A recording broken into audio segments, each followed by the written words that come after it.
Pronto, gravando. Vou começar aqui. Capítulo 55. Um soneto. Dita a palavra, apertou-me as mãos com as forças todas de um vasto agradecimento. Despediu-se e saiu. Fiquei só com o panegírico, e o que as folhas dele me lembraram foi tal que merece um capítulo ou mais. Antes, porém, e porque também eu tive o meu panegírico, contarei a história de um soneto que nunca fiz. Era no tempo do seminário, e o primeiro verso é o que ides ler. Ó, flor do céu, ó, flor cândida e pura. Como e por que me saiu este verso da cabeça, não sei. Saiu assim, estando eu na cama, como uma exclamação solta, e ao notar que tinha a medida de verso, pensei em compor com ele alguma coisa, um soneto. A insônia, a insônia musa de olhos arregalados não me deixou dormir uma hora ou duas. As cócegas pediam-me unhas, e eu coçava-me com alma. Não escolhi logo o soneto. A princípio, cuidei de outra forma, e tanto de rima como de verso solto, mas afinal ative-me ao soneto. Era um poema breve e prestadio. Quanto à ideia, o primeiro verso não era ainda uma ideia, era uma exclamação. A ideia viria depois. Assim, na cama, envolvido no lençol, tratei de poetar. Tinha o alvoroço da mãe que sente o filho e o primeiro filho. Ia ser poeta, ia competir com aquele monge da Bahia, pouco antes revelado, e então, na moda, eu, seminarista, diria em verso as minhas tristezas, como ele dissera as suas no claustro. Decorei bem o verso e repetia-o em voz baixa, aos lençóis.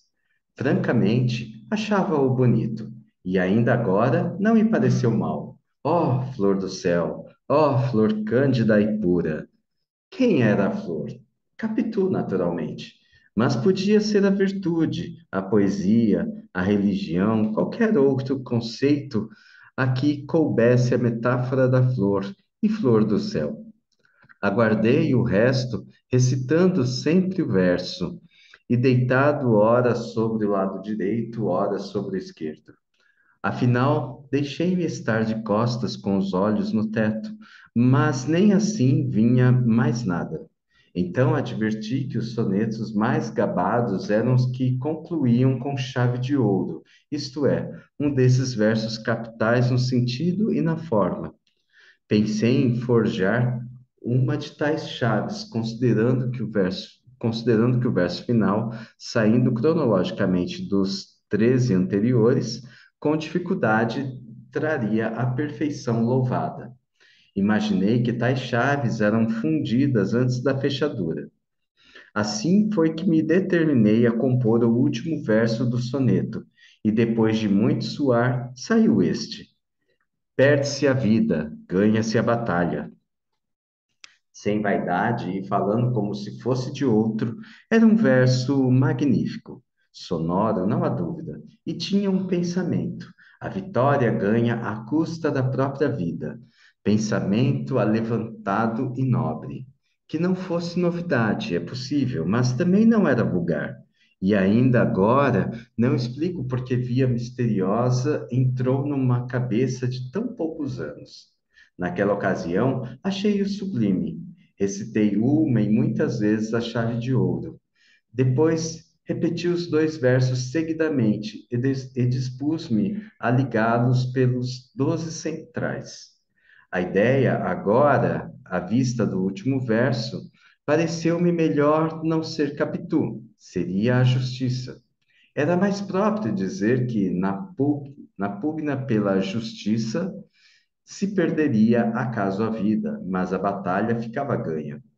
Também me ocorreu aceitar a batalha, no sentido natural, e fazer dela a luta pela pátria, por exemplo. Nesse caso, a flor do céu seria a liberdade.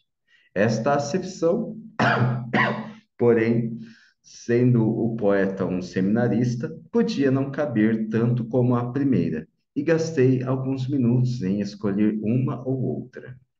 Achei melhor a justiça, mas afinal aceitei definitivamente uma ideia nova, a caridade, e recitei os dois versos, cada um a seu modo, um languidamente.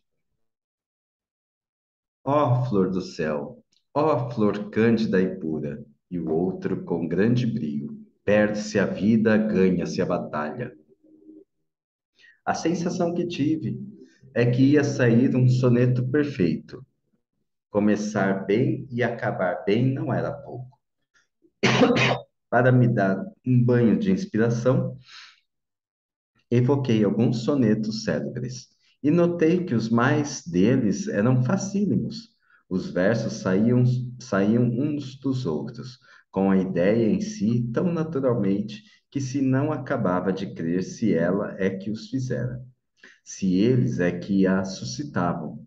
Então tornava ao meu soneto e novamente repetia o primeiro verso, esperava o segundo.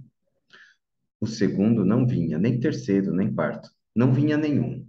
Tive alguns ímpetos de raiva, e mais de uma vez pensei em sair da cama e ir ver tinta e papel. Pode ser que, escrevendo, os versos acudissem, mas, cansado de esperar, lembrou-me alterar o sentido do último verso, com a simples transposição de duas palavras assim: ganha-se a vida, perde-se a batalha.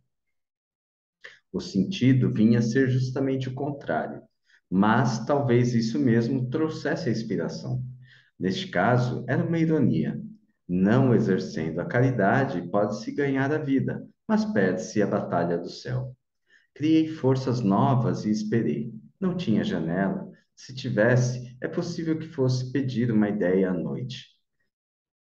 E quem sabe se os vagalumes luzindo cá embaixo não seriam para mim como rimas das estrelas, e esta viva metáfora não me daria os versos esquivos com os seus consoantes e sentidos próprios? Trabalhei em vão, busquei, catei, esperei, não vieram os versos.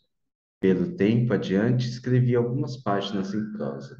E agora estou compondo esta narração, não achando maior dificuldade que escrever, bem ou mal. Pois, senhores, nada me consola daquele soneto que não fiz. Mas, como eu creio que os sonetos existem feitos, como as odes e os dramas e as demais obras de arte, por uma razão de ordem metafísica, dou esses dois versos ao primeiro desocupado que os quiser. Ao domingo, ou se estiver chovendo, ou na roça, em qualquer ocasião de lazer, pode tentar ver se o soneto sai. Tudo é dar-lhe uma ideia e encher o centro que falta. Passo.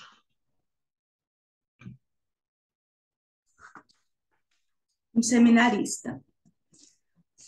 Tudo me ia repetindo o diabo do opúsculo com as suas letras velhas e citações latinas. Vi sair daquelas folhas muitos perfis de seminaristas. Os irmãos Albuquerques,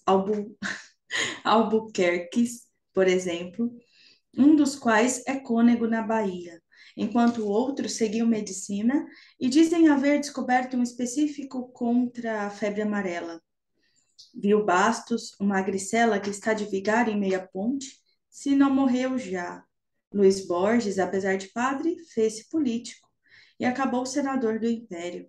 Quantas outras caras me fitavam das páginas frias do panegírico? Não, não eram frias. Traziam o calor da juventude nascente, o calor do passado, o meu próprio calor.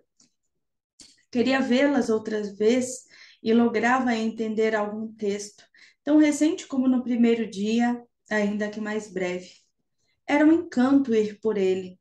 Às vezes, inconscientemente, dobrava a folha como se estivesse lendo de verdade. Creio que era quando os olhos me caíam na palavra do fim da página e a mão, acostumada a ajudá-los, fazia o seu ofício. Eis aqui outro seminarista. Chamava-se Ezequiel de Souza Escobar. Era um rapaz esbelto, olhos claros, um pouco fugitivos, como as mãos, como os pés, como a fala, como tudo. Quem não estivesse acostumado com ele podia acaso sentir-se mal, não sabendo por onde lhe pegasse. Não fitava de rosto, não falava claro nem seguido, as mãos não apertavam as outras, nem se deixavam apertar delas, porque os dedos, sendo delgados e curtos, quando a gente cuidava tê-los entre os seus, já não tinha nada. O mesmo digo dos pés, que tão depressa estavam aqui como lá. Essa dificuldade em pousar foi o maior obstáculo que achou para tomar os costumes do seminário. O sorriso era instantâneo, mas também ria folgado e largo. Uma coisa não seria tão fugitiva como o resto, a reflexão. Íamos dar com ele, muitas vezes, olhos enfiados em si, cogitando. Respondia-nos sempre que meditava algum ponto espiritual, ou então que recordava a lição da véspera.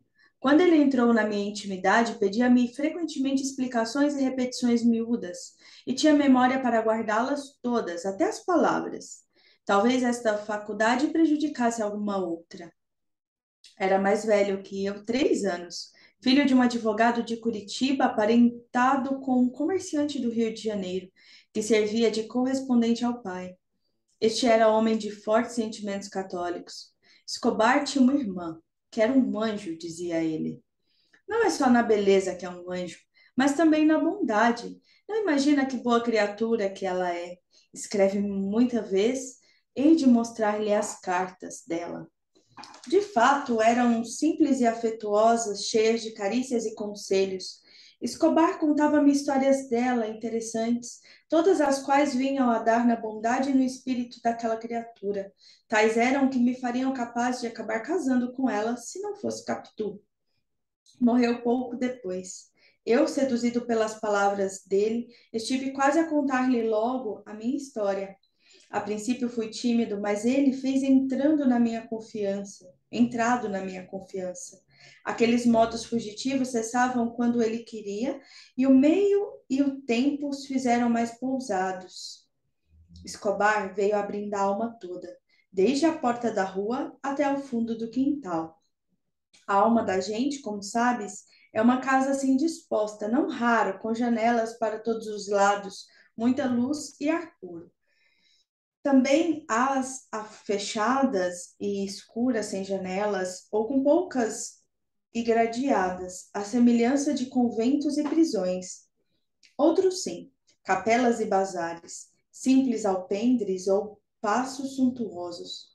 Não sei o que era a minha. Eu não era ainda Casmurro, nem Dom Casmurro. O receio é que me tolhia a franqueza, mas como as portas não tinham chaves nem fechaduras, bastava empurrá-las. E Escobar empurrou-as e entrou. Cá o achei dentro, cá ficou, até que... De preparação. Ah, mas não eram só os seminaristas que me iam saindo daquelas folhas velhas do panegírico. Elas me trouxeram também sensações passadas, tais e tantas que eu não poderia dizê-las todas sem tirar espaço ao resto. Uma dessas, e das primeiras, quisera contá-la aqui em latim. Não é que a matéria não ache termos honestos em nossa língua, que é casta para os castos, como pode ser torpe para os torpes. Sim, leitora castíssima, como diria o meu finado José Dias, podeis ler o capítulo até ao fim, sem susto nem vexame. Já agora, meta a história em outro capítulo. Por mais composto que este me saia, há sempre no assunto alguma coisa menos austera, que pede umas linhas de repouso e preparação. Sirva este de preparação. E isto é muito, leitor meu amigo. O coração, quando examina a possibilidade do que há de vir, as proporções dos acontecimentos e a cópia deles, fica robusto e disposto.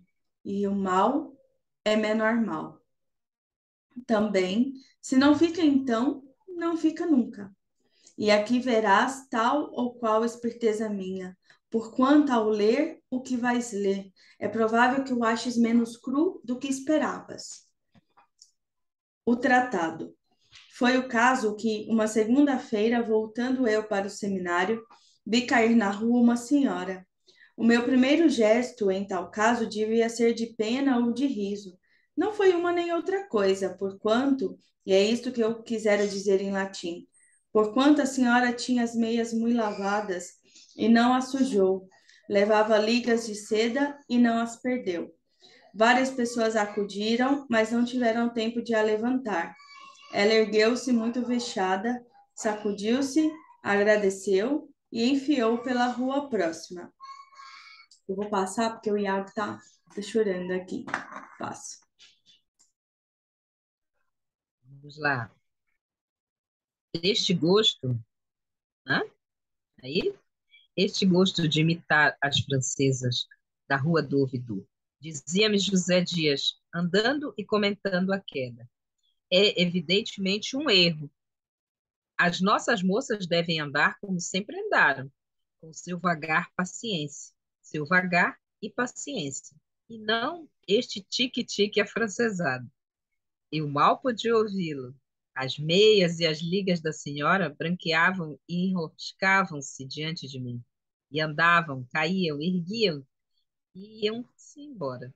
Quando chegamos à esquina, olhei para a outra rua e vi à distância a nossa desastrada, que ia no mesmo passo, tique-tique, tique-tique. Parece que não se machucou.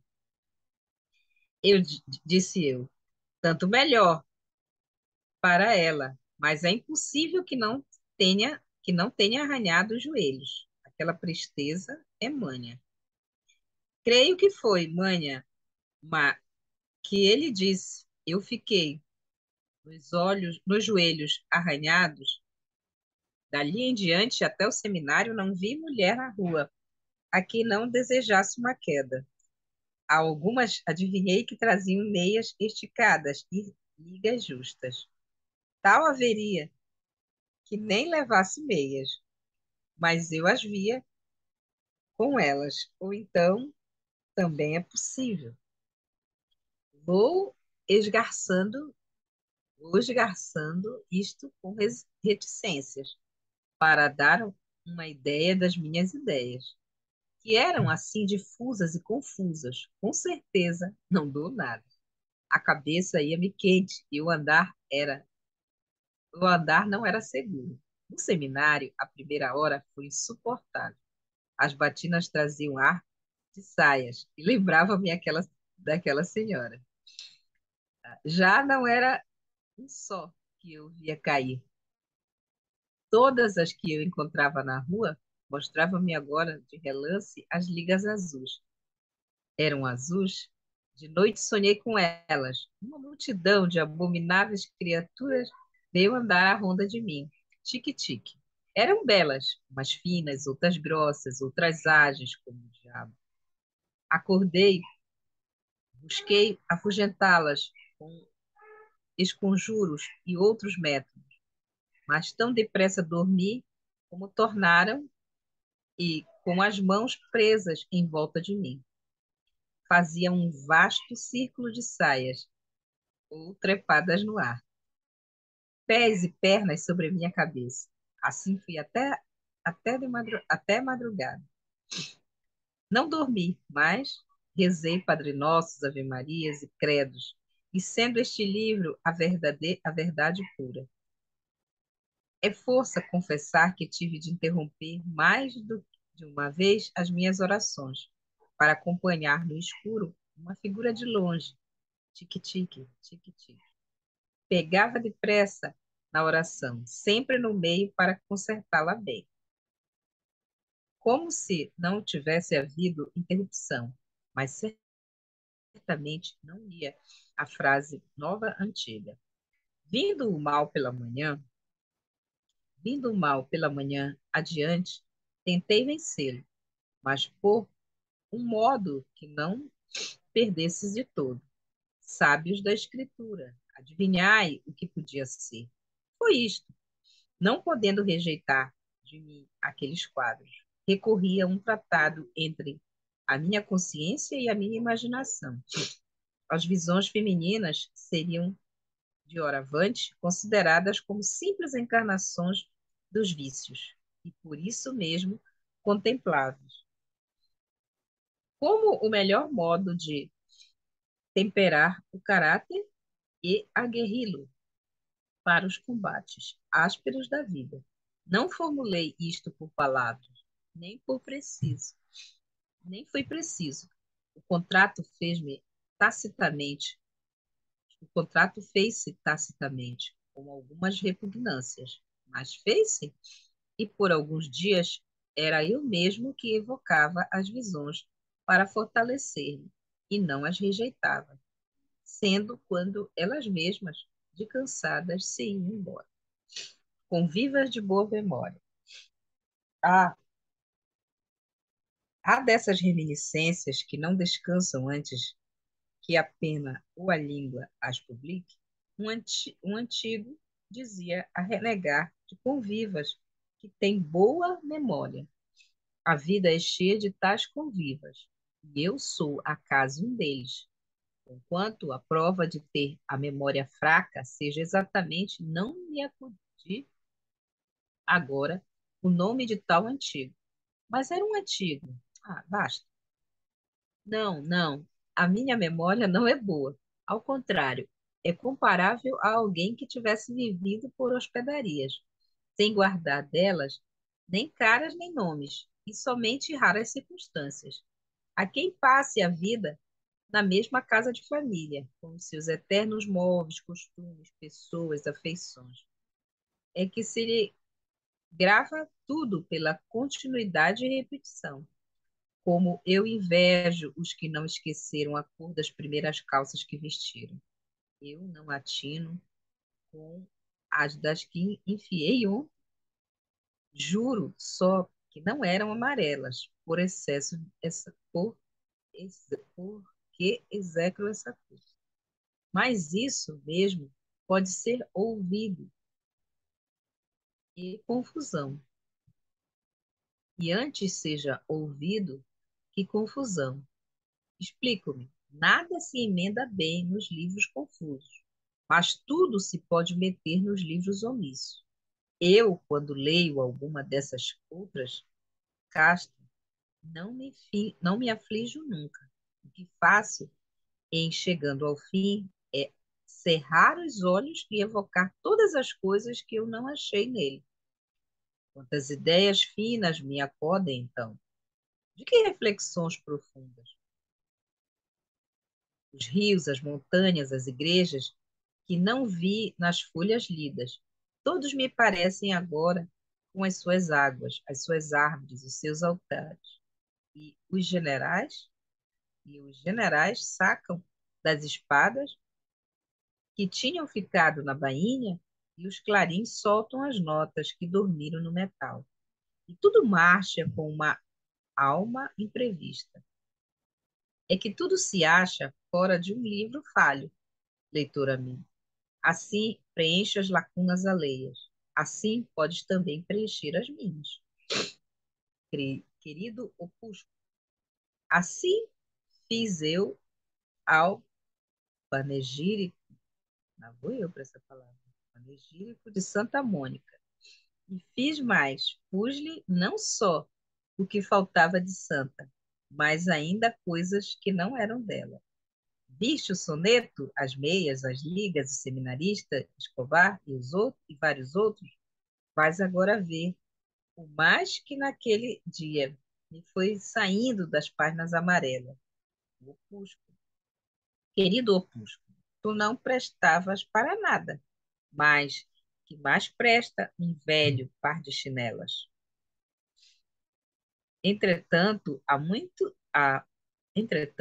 muita vez no casal de chinelas, um como aroma e calor de 2 pés. Gastas e rotas não deixam de lembrar que uma pessoa que calçava de manhã, ao erguer da cama, ou descalçava à noite, ao entrar nela. E se a comparação não vale, porque as chinelas são ainda uma parte da pessoa e tiveram contato dos pés, aqui estão outras lembranças, como a pedra da rua, a porta da casa, um assobio particular, um pregão de quitanda. Como aquele das cocadas, recapitei no capítulo que contei no capítulo 18. Justamente, quando contei o pregão das cocadas, fiquei tão curtido de saudade escrever, que me lembrou fazê-lo escrever por um amigo, mestre de música, e grudá-lo às pernas do capítulo.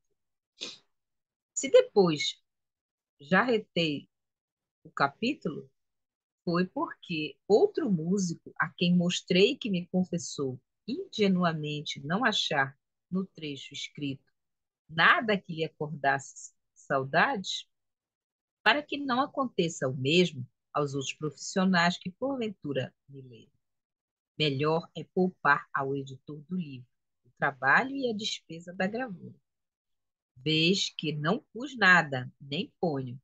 Já agora creio que não basta que os pregões da rua, como os opúsculos do seminário, encerre casos, pessoas e sensações. É preciso que a gente os tenha conhecido e compadecido no tempo, e padecido no tempo, sem que tudo é calado e incolor.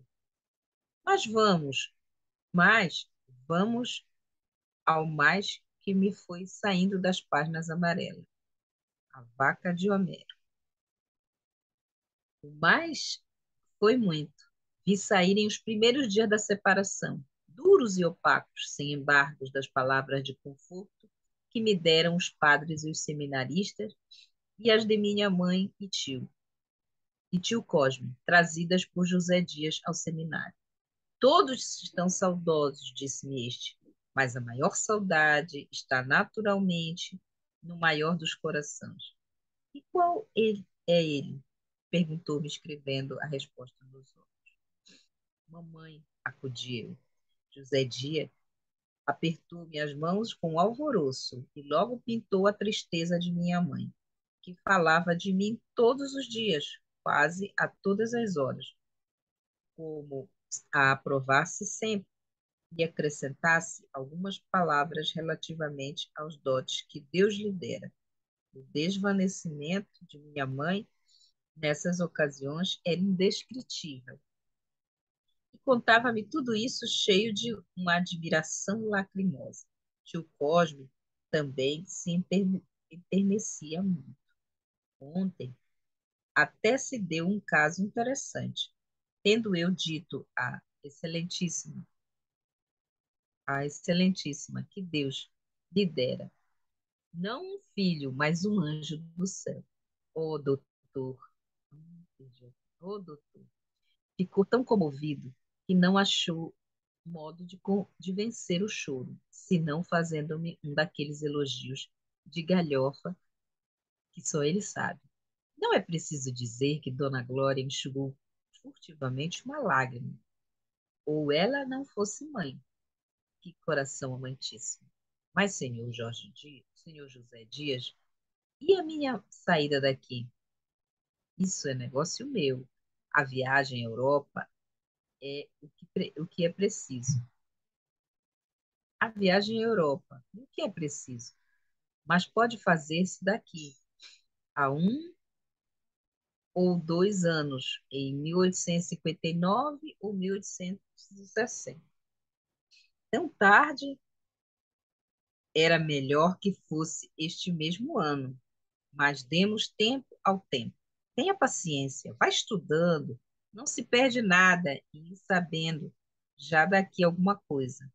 E ademais, ainda não acabando o pago. A vida do seminário é útil e vale sempre entrar no mundo ungido, com os santos olhos da teologia. Neste ponto, lembra-me como se fosse hoje. Os olhos de José Dias fulguraram tão intensamente que me encheram de espanto. As pálpebras caíram, as pálpebras caíram depois, e assim ficaram por alguns instantes, até que novamente se ergueram, e os olhos fixaram-se na parede do pátio, como que embebidos em alguma coisa, se não era em si mesmo.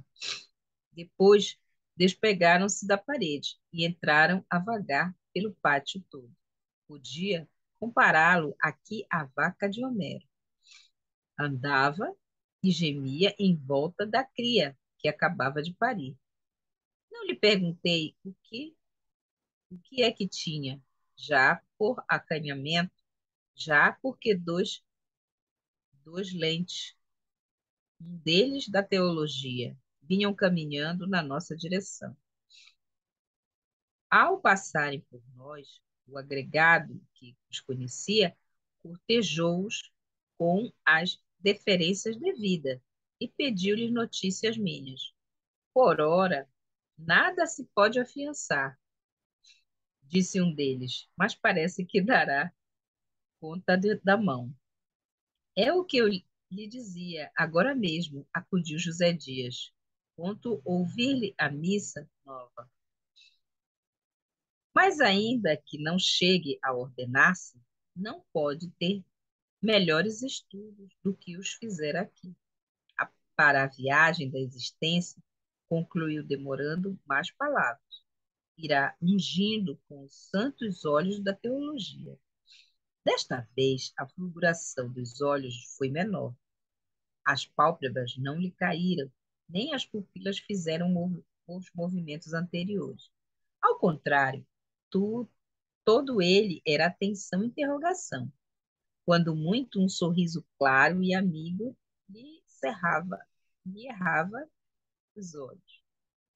O lente da teologia gostou da metáfora e disse-lhes que ele agradeceu, explicando que eram ideias que lhe escapavam no correr da conversação. Não escrevia, nem orava. Eu é que não gostei nada. E logo que os lentes se foram, sacudi a cabeça. Não quero saber dos santos olhos da teologia. Desejo sair daqui o mais cedo que eu puder. Ou já. Já, meu anjo, não pode ser. Mas pode suceder que muito antes do que imaginemos. Quem sabe este mesmo ano de 58, tenho um plano feito e penso já nas palavras com que hei de expor a Dona Glória. Estou certo que ela cederá e irá conosco. Duvido que mamãe embarque. Veremos. Mãe é capaz de tudo, mas com ela ou sem ela, tenho por certa a nossa ida. E não haverá esforço que eu não empregue. Deixe estar. Paciência é que é preciso. E não faça nada que dê lugar a censuras ou queixas. Muita docilidade e toda aparente satisfação. Não ouviu o elogio do leite? É que você se tem portado bem, pois continue. Mas 1858 ou 1860 é muito tarde. Será este ano, replicou José Dias. Daqui a 3 meses? Ou 6? Não, 3 meses, pois sim. Tenho agora um plano que me parece melhor que o outro qualquer. É combinar a ausência da vocação eclesiástica e a necessidade de mudar de áreas. Você, por que não tosse? Porque, por que não tusso? Já, já. Não, mas eu hei de que avisar você para tossir, quando for preciso, aos poucos, tossezinha seca e algum fastio. Eu irei preparando a Excelentíssima. Oh, tudo isso é em benefício dela, uma vez que o filho não pode servir a igreja como deve ser servida. O melhor modo de cumprir a vontade de Deus é dedicá-lo a outra coisa. O mundo também é igreja para os bons. Pareceu-me outra vez a vaca de Homero, como se este mundo também é igreja para os bons. Fosse outro bezerro, irmãos dos santos olhos da teologia. Mas não dei tempo à ternura materna e repliquei. Ah, Entendo. Mostrar que estou doente para embarcar, não é? Mostrar a verdade, porque, francamente, Bentinho, eu há meses que desconfio do seu peito. Você não anda bem do peito. Em pequeno, teve umas febres e uma ronqueira. Passou tudo, mas há dias em que estás mais escorado. Não digo que seja o mal, mas o mal pode vir depressa. Numa hora a casa cai. Por isso, se aquela Santa Senhora não quiser ir conosco, ou para que vá mais depressa, acho que uma boa tosse, se a tosse há de vir de verdade, melhor apressá-la. Deixe estar, eu aviso. Bem, mas em saindo daqui,